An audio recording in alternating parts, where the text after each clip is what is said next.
तर आपण हे दृश्य बघतोय, वडीगोद्रीमध्ये ओबीसी कार्यकर्ते आक्रमक झालेले आहेत। ओबीसी कार्यकर्त्यांनी रस्त्यावर ठिय्या देखील मांडलेला होता आणि अंतरवालीतून येणाऱ्या रस्त्यांवर ओबीसींचा हा रास्ता रोको आता सुरू झालेला आहे।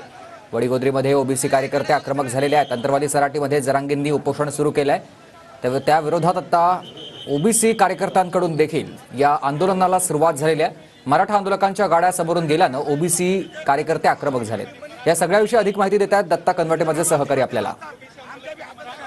तुम्ही काय सांगितले त्यांना? नाही सांगायचा काही विषय नसतो। काय आता हे क्लासेस आहे की ते न कोणी मुख्य सांगत असतं ना हे कोणी मुख्य सांगत असतं।